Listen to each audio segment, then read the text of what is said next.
si une manière d'y arriver peut être assez radicale, qui est presque on rase nos villes, on fabrique des villes en usine, on pose ça et ça marche. On aura des bâtiments performants, des villes performantes, etc. D'accord? Après, peut-être que ces bâtiments seront absolument insupportables, on n'arrivera pas à vivre dedans, ça ne sera pas beau, ça ne sera pas intégré, ça ne sera pas tout ce que vous voulez. Ça ne sera pas réaliste, tout simplement. Mais ce qu'il ne faut pas oublier, c'est que souvent, le bâtiment, pour un pays, c'est une des activités économiques importantes du pays. Il y a des gens qui travaillent, il y a des gens qui ont un savoir-faire. Aujourd'hui, ce savoir-faire n'est peut-être pas tout à fait adapté à nos enjeux futurs, mais voilà, il faut se poser la question entre qu'est-ce que je révolutionne dans le bâtiment et en allant, par exemple, vers la préfabrication, et qu'est-ce que je maintiens en allant vers la formation.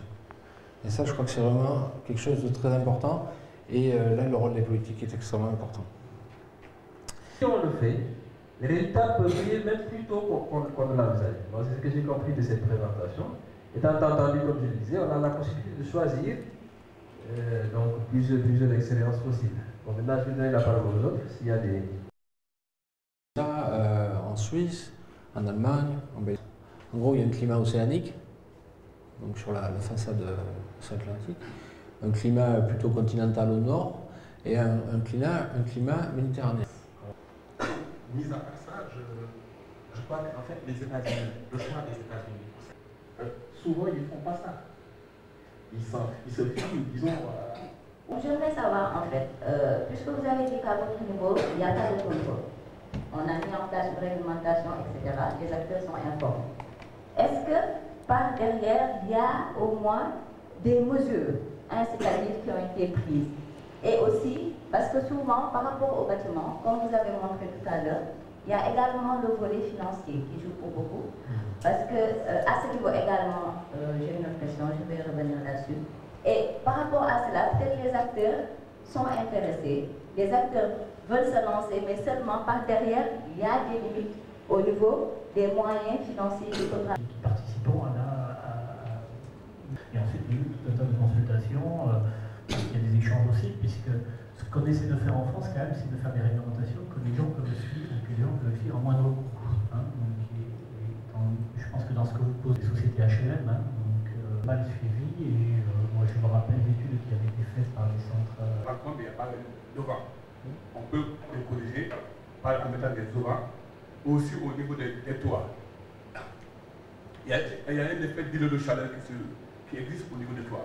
La plupart des toits sont de l'efficacité énergétique. On peut rendre les bâtiments d'abord économes et moins chers. C'était très précis, comme d'habitude. On va passer à la présentation suivante.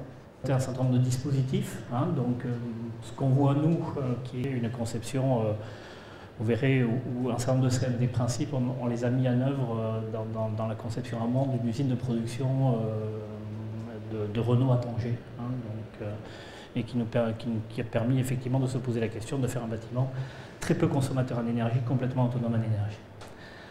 L'autre photo, je pense qu'on parlait des méthodes ancestrales. Donc, en clair, aujourd'hui, à Grenade, les jardins du Generalif, si vous connaissez le palais du Galilée, sont absolument remarquables, c'est une des merveilles du monde. Il manque un petit peu, et vous allez voir que dans le propos, ce que nous on pense, c'est qu'effectivement, il y a pas mal de pays, et les pays qui ont beaucoup construit ces dernières années, dans des pays chauds, sont des pays qui ont je veux dire, c'est pas péjoratif, mais qui ont singé les technologies américaines et européennes pour produire des bâtiments, et c'est pas forcément adapté. Il y a des moments où on a envie de dire, les architectes sénégalais, très bien, quoi. C'est pas la peine de faire appel qu'à des architectes français ou américains qui vont concevoir comme ils construisent chez eux, quoi. Voilà. Je le dis, donc, qui renforce la sensation de chaleur. Alors en général, ce qu'on a fait, bon, nous, on va dire, on distingue deux types de climats chauds. Il y a les climats chauds et secs et les climats chauds et humides, hein, les climats tropicaux. Donc, il est clair que ce qu'on a fait assez souvent dans les bâtiments à climat tropical ou à climat chaud, c'est de construire un ensemble de bâtiments, hein, donc, et puis de travailler sur l'air conditionné pour obtenir des températures agréables. Alors, la plupart du temps, les impératifs et considérations de green building arrivent, on a fait des bâtiments, vous avez vu de ces grandes tours, hein, donc sont en simple vitrage, en aluminium conducteur, etc. Et donc on peut dire que c'est des gigantesques échangeurs thermiques dans la ville, hein, donc, puisque c'est des bâtiments. Alors en plus de ça, il y a le caractère humain qui fait que dès qu'on commence à climatiser, vous voyez, ici dans cette salle, je crois que c'est climatisé à 25, hein, c'est M. Somme qui me faisait remarquer qu'il avait dit que ça commence par là, par pas atteindre des températures trop basses. Vous pouvez voir que dans la plupart de ces pays, quand vous allez dans un bâtiment, je ne sais pas si vous avez fait la même expérience, mais on est à 20 degrés, c'est aberrant, il fait 45 degrés dehors, et on est très climatisé, on a une grande perte énergétique. Alors, on va commencer à se poser la question du confort. Donc dans les pays chauds, c'est la question de la température intérieure. Alors aussi, il y a quelque chose qu'on avait pu dire par rapport à la réglementation thermique en France, c'est que quand les premières réglementations thermiques sont arrivées en France, les températures de consigne étaient à 19 degrés. C'est-à-dire qu'on supposait qu'il fallait chauffer à 19 degrés hein, pour avoir un confort en hiver, hein, donc normal. Et en fait, on s'est rendu compte qu'entre les années 60, entre les années 75 et 2000, la majeure partie des économies d'énergie provoquées par la réglementation thermique ont été regaspillées par le fait que les gens ne respectent pas la température de consigne. C'est-à-dire que les gens ont pris ça comme un apport de confort supplémentaire. Hein. Les populations ont pris ça comme un apport de confort supplémentaire. Donc aujourd'hui, la plupart des maisons en France, alors c'est peut-être un peu une critique du système, mais on a vu toute cette beauté de réglementation française, etc. Mais la réglementation française est toujours basée sur le fait qu'on chauffe à 19 degrés. Or, ce n'est pas vrai. La moyenne des ménages chauffe à 21 degrés. Cette différence de 2 degrés a obéré toute l'économie d'énergie qui a été faite par ces réglementations successives. Alors, vous parliez de rénovation, c'est encore pire, parce que quand on rénove en France, les gens vont prendre... Vous trouvez généralement dans des cas, par exemple, où la personne habite dans une habitation, hein, donc à peu près 20 degrés dans la salle à manger, parce que c'est l'endroit où on regarde la télé, où on a les activités familiales, etc. Mais il y a 16 degrés dans les chambres. Et tout d'un coup, quand on a rénové, ça devient impensable de ne pas penser qu'on ne va pas circuler en chemisette dans l'ensemble des pièces. Voilà. Donc, mon propos, c'est de dire... Dans tous les cas, dès que la société évolue un petit peu, la demande de confort de la part de l'usager est de plus en plus importante. C'est une donnée sociologique, je veux dire, fondamentale, et je pense que vous pouvez en témoigner. C'est aussi votre travail qui fait ça, d'architecte, qui fait que, en fait, la demande de confort augmente avec le processus technologique de la construction, c'est-à-dire que mieux on construit, plus les gens vont aller vers le confort. Le froid, il y a une petite erreur, la stratégie du froid, elle va concerner les pays chauds, c'est-à-dire qu'en fait on essaie de rafraîchir l'intérieur, et la stratégie du chaud, c'est ce qu'on vient d'expliquer au travers de l'alimentation française, elle va consister à réchauffer l'intérieur. Hein. Et entre les deux, il y a des similitudes, mais il y a des différences fondamentales. Hein. C'est ce qu'il faut bien comprendre, c'est qu'il y a des différences fondamentales, y compris dans la conception des produits qu'on va mettre en œuvre et dans la vision des produits qu'on va avoir. Hein. Voilà. Alors, vous voyez, sur la stratégie du froid, première des choses, c'est qu'on va essayer de refroidir l'atmosphère. Hein. Donc la première, on va essayer de minimiser les apports, de protéger bien évidemment du rayonnement solaire, hein, donc, puisque le rayonnement solaire est susceptible de donner des apports dont Bruno disait que dans nos cadres à nous de climat tempéré, ce sont des à l'intérieur, hein, et puis de stocker au maximum. Donc je suis toujours sur la stratégie du froid, mais je vais y revenir tout à l'heure. C'est ce qu'on appelle la stratégie de la lumière. Hein. Donc c'est ce que je dis. En général, donc, dans un habitat, enfin, sauf quand on va dormir le soir, on essaie d'avoir un certain nombre d'activités. Hein, donc c'est un principe séculaire qui a été utilisé dans tous les pays chauds, c'est d'arriver à faire de la ventilation naturelle. Hein, on parlait ce matin de systèmes un peu compliqués qui sont plus liés à la santé, hein, c'est-à-dire je veux avoir un environnement sain à l'intérieur de mon habitat, donc je dois ventiler, changer l'air de manière régulière pour évacuer les polluants intérieurs vers l'extérieur. Ici, ce sont des stratégies de ventilation qui ne sont pas les mêmes, mais qui sont des stratégies de ventilation naturelle pour créer pour évacuer l'air chaud vers l'extérieur. La deuxième chose, bien entendu, et j'aurai tout à l'heure un petit exposé sur les protections solaires, c'est de protéger, hein, de protéger des apports d'énergie solaire. Une troisième chose qui peut être importante, c'est d'utiliser des techniques de rafraîchissement naturel. Par exemple, on sait que les techniques d'évaporation d'eau, par exemple, peuvent être des techniques tout à fait intéressantes dans la production de rafraîchissement. Alors, je reviendrai dessus tout à l'heure, mais une chose qui est intéressante, c'est que Bruno a dit ce matin, les notions de sensation de confort sont des choses qui sont tout à fait subjectives. Hein. La température de confort n'est pas la même pour deux personnes. Hein. Prendre deux personnes au hasard dans la salle, et dans une pièce donnée, il y en a un qui va dire il fait trop chaud, l'autre qui va dire il fait trop froid. De la même façon, le corps ressent de manière par contre, le corps ressent, ça veut dire une chose, c'est que le corps ressent de manière très, très précise des différences de température. C'est-à-dire que vous pouvez très bien être mal à 28 degrés, mais être très bien à 26 degrés. Hein, voilà. Donc de temps en temps, ce qu'il faut dire aussi, c'est qu'on n'a pas besoin, je disais tout à l'heure, on climatise à 19 degrés, on n'a pas besoin de climatiser à 19 degrés dans les pays chauds pour se sentir bien. Hein. Je veux dire, peut-être 26, 27, 28 degrés. Hein. En tout cas, en France, on considère qu'il y a ce qu'on appelle une température de confort, au moins dans l'habitat, qui est à 28 degrés et qui est plus basse dans les activités, dès lors qu'on a une activité professionnelle. L'autre chose qu'on va essayer de faire, c'est de minimiser la production de chaleur interne. Alors vous voyez là-dedans que la question va se poser pour toutes les activités de l'homme tournées autour de la cuisson, etc., mais aussi pour toutes les activités de l'homme qui viennent de ce qu'on appelait tout à l'heure les énergies spécifiques. C'est-à-dire qu'on fait tourner un ordinateur, hein, donc je disais, je suis sûr que même chez vous, c'est pas rare que ça peut arriver que dans des familles, il y ait deux téléviseurs, par exemple, c'est des productions de chaleur importantes. Hein, donc l'une des questions qu'on peut se poser, c'est que au-delà des dispositifs qu'on va prendre sur le bâtiment même, d'avoir des règles de bonne conduite sur l'utilisation des choses qui vont produire de la chaleur. Et puis vous voyez la question que ça peut poser en fait dans les usines de transformation par exemple où on ne va pas dissiper, on ne dissipe pas de chaleur. Quoi.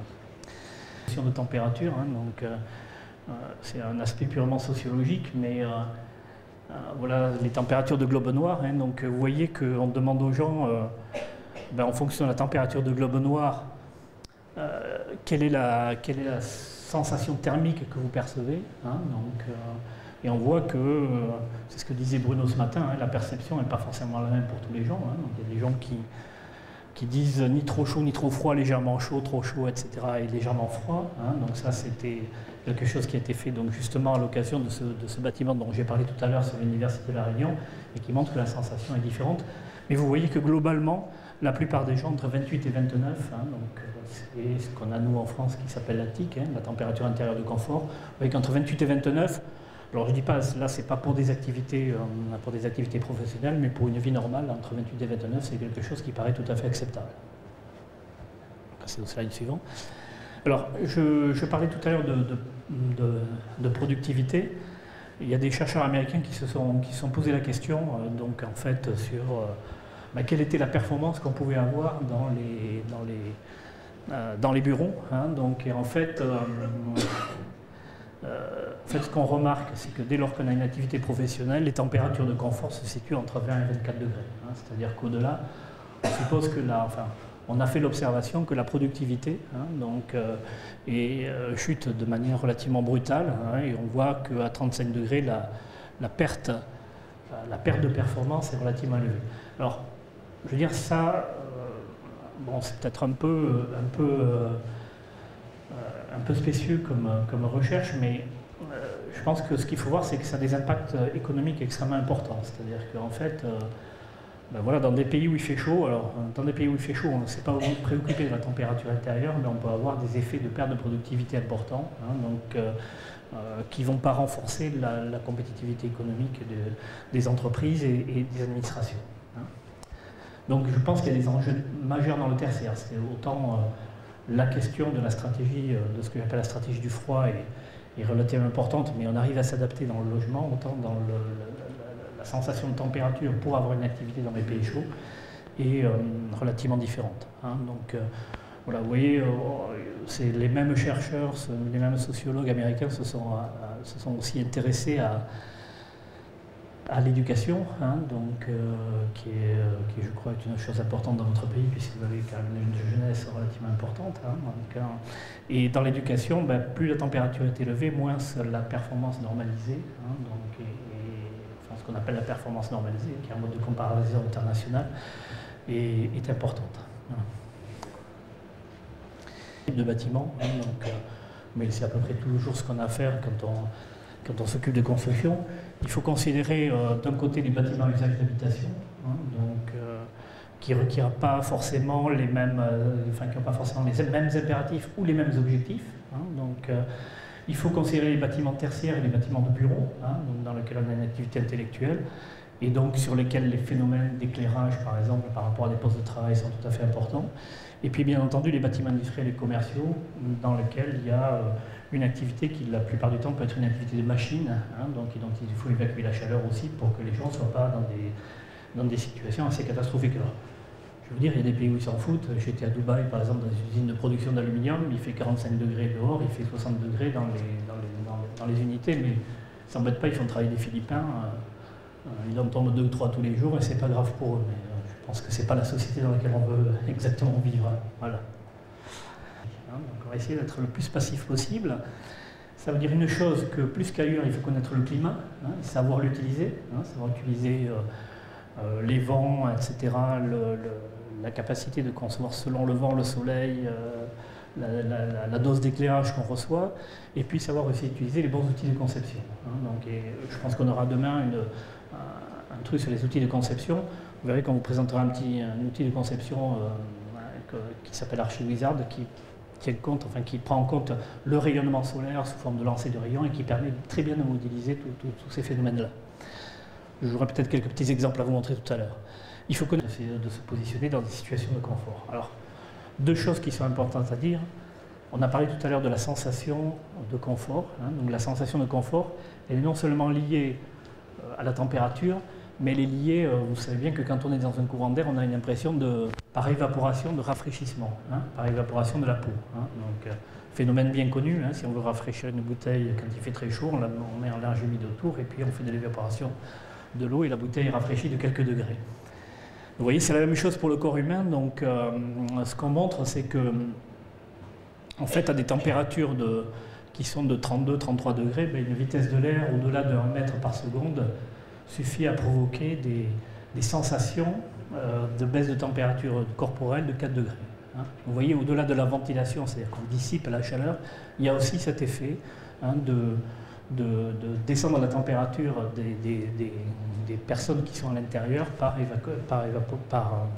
évaporation corporelle. Hein, donc c'est l'exemple d'un bâtiment en Australie, hein, donc, qui s'appelle la Darwin Home, dans lequel des principes de positionnement de bâtiments ont été utilisés. Hein, donc, alors il faut l'orienter en fonction des vents dominants. Hein. Alors vous voyez que dans ce cadre précis, c'est peut-être pas très bien indiqué, mais la position des fenêtres principales est au nord. Hein, donc, il y a peu de fenêtres. Enfin, on va essayer de minimiser les fenêtres au sud et d'orienter de manière à ce que les vents dominants traversent le bâtiment de part en part. Hein, voilà. Alors, on verra tout à l'heure dans les exemples que je montre que ça peut poser des petits problèmes, mais je reviendrai dessus par ailleurs. Hein.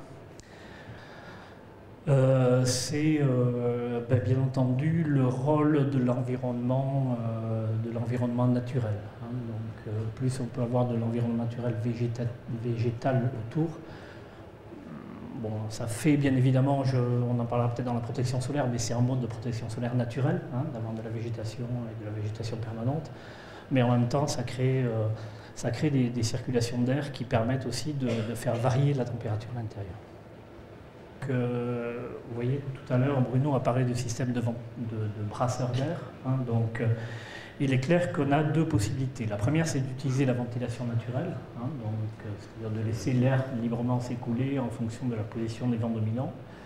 Mais si on veut atteindre des vitesses supérieures à 1 mètre par seconde, l'utilisation de brasseurs d'air, et aujourd'hui les brasseurs d'air sont extrêmement performants, hein, donc l'utilisation de brasseurs d'air permet de créer qui s'appelle le puits canadien. Donc ça consiste à faire passer de l'air dans le sol, donc en prenant en compte le fait que le sol il est relativement frais, que l'air au contact du sol va se rafraîchir et qu'on va amener de l'air un petit peu plus frais à l'intérieur de l'habitat. Vous voyez là, il faut une VMC, un extracteur, et puis on va être capable comme ça de diminuer la température de l'air dans le logement ou dans l'immeuble.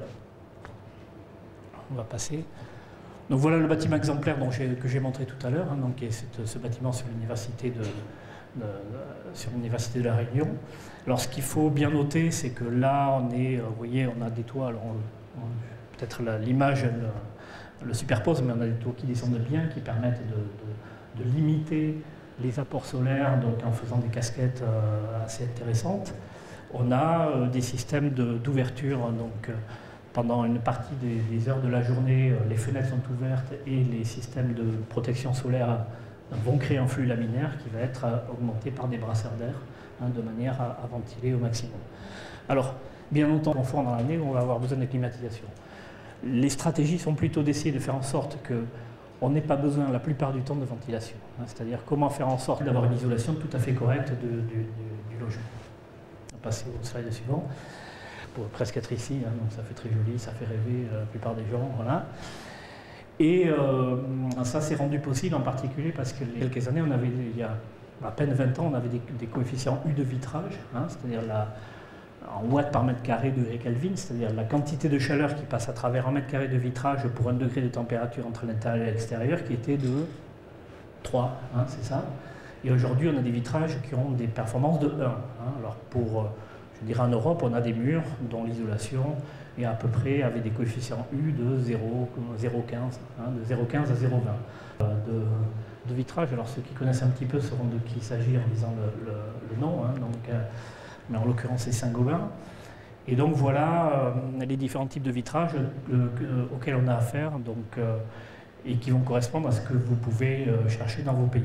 Alors, la plupart du temps, vous voyez ici qu'on a des vitrages ici de type européen avec des couches basse émissivité. Ce qu'on va chercher, nous, c'est avoir ici des vitrages effectivement un petit peu plus performants dans les pays chauds, mais avec des couches sélectives là, qui vont être des couches réfléchissantes qui vont permettre, hein, vous voyez, de remettre une partie de la chaleur vers l'extérieur, hein, de réfléchir, hein, la lumière incidente vers l'extérieur. Hein. Donc c'est plutôt vers ce type de solution que dans les pays chauds on doit aller, hein, pour éviter les échauffements internes, mais permettre le confort visuel à l'intérieur des bâtiments. Les usages spécifiques de l'électricité représentent plus de 80% de la consommation, tout confondu, dans les bâtiments à haute efficacité énergétique, et ce sera aussi le cas chez vous, et en plus c'est producteur de chaleur, donc il faut y faire attention.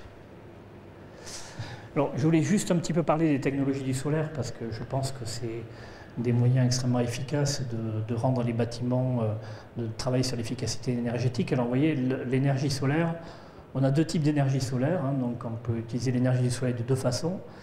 La première, c'est ce qu'on appelle le solaire thermique, donc alors en basse température, donc pour les besoins d'eau chaude sanitaire, hein, donc, et puis pour le chauffage des bâtiments, et en température pour faire de la production de vapeur et donc de la génération d'électricité sur la production de vapeur. Alors, je vais revenir sur le solaire thermique. Il faut y faire un petit peu attention dans les pays chauds, puisqu'en fait, il faut des systèmes qui permettent de dériver, puisqu'à certains moments, on va avoir beaucoup trop de production de chaleur, hein, et des problèmes de stockage et de sécurité des équipements. Le photovoltaïque, donc, c'est de la génération directe d'électricité grâce à la lumière du soleil, hein, et effectivement, les applications sont limitées, le chauffage, le cooling, le lighting, on peut, je dirais, à partir d'énergie solaire, faire un certain nombre de choses. Vous voyez, on a mis un exemple de capteur solaire thermique ici, là, qui est en façade, ce qui n'est pas forcément la meilleure des situations. Et puis ici, sur le photovoltaïque, des champs de photovoltaïque à concentration solaire, hein, donc, qui permettent d'aller un petit peu plus loin. Donc les capteurs solaires thermiques, c'est ceux qui permettent de produire de l'eau chaude. Alors vous voyez, on a 3 types de capteurs solaires thermiques, donc, qui vont pratiquement du plus économique au plus onéreux. Hein. Donc les capteurs sans vitre, c'est en général des tubes noirs en plastique que l'on fait circuler, par exemple sur une surface alors ça peut être sur une surface de toit ou dans le terrain, et qui vont produire de l'eau chaude, en particulier pour c'est en général ce qu'on appelle le chauffage de piscine, hein, c'est le domaine du chauffage de piscine, hein, voilà. On a le chauffage de l'eau chaude, donc, qui va concerner les capteurs plans, hein, donc, et puis les capteurs sous vide. Je vais montrer ici un exemple de capteur sous vide avec un thermosiphon, hein, donc, qui vont avoir une bien meilleure performance et un rendement bien supérieur. Alors, qui dit rendement supérieur dit évidemment coût supérieur aussi. Hein, donc normalement, ça coûte plus cher. Sauf que vous allez voir ce que vous trouvez à l'extérieur. Les Chinois sont très forts sur ces choses-là et donc permettent d'avoir des coûts acceptables sur ces technologies-là. Hein. Alors, ce qu'il faut voir, c'est que dans la production d'eau chaude solaire, donc, il faut avoir un capteur, hein, donc, éventuellement orientable, positionné en principe sur la toiture, et puis un ballon d'eau chaude. Alors là, c'est un thermosiphon hein, qui va utiliser le fait que l'eau remonte de manière naturelle, hein, qu'on trouve dans beaucoup de pays comme la Réunion, la Guadeloupe, etc., tous les pays, enfin tous les dom-toms par exemple, en France. Hein. Et puis on va voir les systèmes par capteur plan, et puis avec installation chauffe-eau électrique et eau chaude solaire. Hein, voilà. Donc vous allez en voir des exemples là, je pense qu'ils vous expliqueront la technologie si vous en avez besoin. Et puis ça permet effectivement de produire de l'énergie, hein, et de l'énergie gratuite, puisque, comme l'a dit Bruno tout à l'heure, l'énergie solaire elle est illimitée, faire au moins pour plusieurs millions d'années encore. Donc voilà, ce qui laisse largement le temps de vivre. L'utilisation de photovoltaïque, hein, donc, puisque vous voyez que sur le bâtiment, même en façade, la grosse problématique aujourd'hui des panneaux photovoltaïques, et il y a deux problématiques, hein, peut-être Jacques me reprend le prix qui est fortement subventionné, de manière à ce que donc vous voyez le fait d'utiliser des panneaux solaires pour l'utiliser dans le bâtiment même où il est produit. Hein. Il n'y a qu'une seule grue et il y a 4 ouvriers. Et il a fallu 9 semaines. Donc 9 étages, 9 semaines, 4 ouvriers, une grue.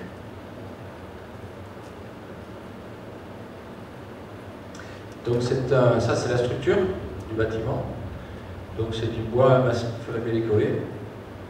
Donc c'est une série de poutres qui, ce sera pour faire une construction de ossature de poutres finalement, mais en bois. Voilà un appartement fini. Donc aujourd'hui quand on parle de matériaux naturels sur la construction bois, en Europe on imagine souvent un chalet suisse, vous voyez, perdu dans la montagne. Là, vous voyez qu'on a aujourd'hui des appartements tout à fait modernes, avec un certain standing. Il y a eu tous les matériaux qui sont utilisés aussi à l'intérieur, les enduits, etc., ne sont pas tous systématiquement naturels au sens du bilan CO2 parfait, mais quasiment tous. Et le voilà fini. Donc, je vous ai pris cet exemple parce que la construction en utilisant des matériaux naturels aujourd'hui, en 2013, ça peut être ça. C'est peut-être pas forcément ce qu'on imaginait. Après, là, le parement qui est utilisé est un parement en bois. L'architecture est très londonienne, donc après, on n'aime pas, ça c'est autre chose. Mais il faut quand même, voilà, un immeuble 9 étages, entièrement réalisé en bois. Et alors, j'ai pas pu résister à vous donner cet autre exemple de bâtiment réalisé en matériaux naturels. Donc c'est de la terre crue, de la terre cuite et du bois. Et c'est la cathédrale d'Albi. Donc juste pour information, les murs font 4 mètres d'épaisseur. Le clocher s'élève à 88 mètres de haut. Et elle a été construite à partir de 1200. Donc si jamais vous aviez des questions sur la durabilité des matériaux naturels, je pense que c'est une bonne réponse. Au passage aussi, évidemment, sur une cathédrale, il n'y a pas de chauffage, il n'y a pas de climatisation, il n'y a pas tout ça. Et toute l'année, la cathédrale d'Albi, il fait entre 15 et 17 degrés. La température n'évolue pas plus. Y compris à Albi, on peut avoir des températures bien supérieures à 30 degrés l'été. Et à l'intérieur, il fait 17 degrés. Alors, pourquoi ça? C'est essentiellement à cause du tirage thermique, hein, c'est à la hauteur, il y a une hauteur sur le plafond qui peut être à peu près à 40 mètres, quelque chose comme ça, des murs de 4 mètres d'épaisseur, de la terre, etc. C'est bon, peut-être pas généralisable pour l'habitation de tout un chacun, mais c'est quand même 4 mètres. 4 mètres. Donc on va rester sur ces types-là. Donc vous voyez qu'on peut avoir des screens, c'est-à-dire ce qu'on appelle des screens, c'est des textiles tendus. Alors en général, les protections solaires qui sont mises en place sur la baie sont des protections solaires qui sont variables, c'est-à-dire qu'on peut aller de l'occultation totale à une occultation partielle, à une protection partielle. Hein. Donc, et là, on va trouver toutes les technologies qu'on peut connaître, c'est-à-dire tout ce qui est volet battant, volet coulissant. Hein. Donc, vous savez, les persiennes classiques qu'on a dans pas mal de pays du sud de l'Europe, mais on va trouver aussi des volets roulants, ce qu'on appelle ici des brises de soleil à lame orientale, y compris des technologies qui consistent à mettre un store vénitien à l'intérieur du vitrage, hein, de manière à ne pas avoir de problème d'entretien sur ces stores. C'est bien évidemment, dès qu'on met, vous voyez, ce genre de dispositifs, qui sont des dispositifs très mécaniques à l'extérieur, eh bien on a des problèmes de maintenance. Hein. Voilà. On verra tout à l'heure, alors bon, je dirais aujourd'hui, ça fait quand même partie enfin, dans nos pays européens, des 70% des dispositifs hein, donc, qui sont liés à la baie. Hein, donc on a des stores, des volets roulants, des volets battants sur l'extérieur. Okay. Donc voilà, les dispositifs liés à la baie, donc en fait, quand on va mettre une protection solaire, ce qu'on va regarder, c'est sur le rayonnement que reçoit cette protection solaire. Hein, donc on a trois phénomènes. Hein, donc une partie est directement transmise à l'extérieur. Alors ça va dépendre, par exemple, je parlais d'un store textile, hein, il y a des stores textiles clairs, hein, on transmet une partie de l'énergie, hein, quand même, une partie qui va se transmettre, et une partie qui est absorbée par la protection solaire, et puis une partie qui réfléchit. Hein, donc un matériau qui va servir à faire de la protection solaire est caractérisé par ces trois dimensions. En général, on va trouver, par exemple pour des stores, pour des dispositifs de vénitien, par exemple, on va trouver en fonction de la couleur, du matériau, des taux d'absorption et des taux de réflexion, des facteurs de réflexion qui vont être différents. Donc il s'agit de savoir bien ajuster en fonction de ce qu'on souhaite faire ces facteurs-là quand on fait de la protection solaire. Notre fonction, qui est celle dont on a parlé hier, qui est la fonction de ventilation, donc en position ouverte, fenêtre ouverte, ils vont permettre une ventilation laminaire des locaux, hein, de manière à aussi diminuer la température. Hein, donc vous voyez toujours en principe du nord vers le sud ou dans, la situation, ou dans le sens des vents de l'eau. Alors, ce que je vais vous montrer, c'est que bien souvent, et ce qui peut être tout à fait important dans le cadre de protection solaire, c'est de arriver à l'intérieur d'un logement. Hein. Et en général, ça permet de fixer de manière assez précise le degré de lumière qu'on va avoir à l'intérieur. Alors ici, j'ai pris un logiciel que vous verrez tout à l'heure. Voilà. Alors sur ce logiciel, par exemple, qui sont représentatifs à la fois des rayonnements directs, diffus et réfléchis par l'environnement. Et donc on va regarder comment ces rayons se transmettent sur un plan dans la maison. Alors là, vous voyez, vous pouvez le prendre soit au niveau d'un plan de travail, soit au niveau du sol, par exemple. Alors vous voyez, c'est en termes d'image, et c'est du véritable calcul scientifique, mais vous voyez en termes d'image, c'est assez parlant et finalement très pratique. Hein. Vous voyez l'étage des fenêtres qui se projette dans l'habitat. Hein. Alors vous voyez par exemple, on le regardera tout à l'heure, mais que ici, vous allez être en situation d'éblouissement, hein, donc dans ces zones-là. Vous allez vous trouver en situation d'éblouissement. Ici, vous allez probablement avoir beaucoup trop de lumière pour des activités de bureau, par exemple. Hein, donc, et par contre, ici, vous allez avoir dans ces zones-là, voire dans celle-là, là, les bleus, une quantité de lumière qui correspond à ce dont vous pouvez avoir besoin pour une activité normale. Donc on va regarder ici, pour avoir une situation qui représente à peu près la vôtre, je me suis mis le 14 juillet, qui est la fête nationale en France à 13h. Et donc là-dessus, vous voyez que sur cet exemple de maison, hein, dans lequel on a des baies vitrées qui sont placées au sud, hein, ici, hein, donc, ce qui permet de regarder, de voir effectivement l'impact aussi de la distribution des fenêtres, de la situation des fenêtres. Mais vous voyez qu'ici, hein, on arrive très vite à des situations entre 2000 et 5000 lux, c'est assez inacceptable, à la fois du point de vue de l'activité, mais aussi, hein, si on regarde le rayonnement solaire et dépend aussi de cette concentration de lumière ici. Donc vous allez, ici, on va construire, alors toutes ces zones-là donc vont être complètement inhabitables. Pourquoi? Parce qu'on va recevoir du rayonnement direct sur nous et on va avoir un sentiment de chaleur insupportable. Alors vous voyez que une des solutions techniques dont j'ai parlé tout à l'heure, c'est du volet roulant. Alors on peut se dire, le volet roulant, c'est une solution simple, économique, de faire de l'occultation là-dessus. Mais avec des volets roulants baissés à 50% sur les baies au sud, on a toujours des quantités de lumière reçue qui restent importantes, malgré le fait que, en général, c'est ce qu'on a dans nos maisons modernes du sud de la France. Et on a l'impression que quand on baisse à moitié, ça permet de protéger, mais finalement pas trop. Et ici, on a pris ce qui s'appelle des brise soleil orientables. Vous voyez, c'est ce que j'ai montré tout à l'heure. C'est des lames qui sont supportées par des câbles.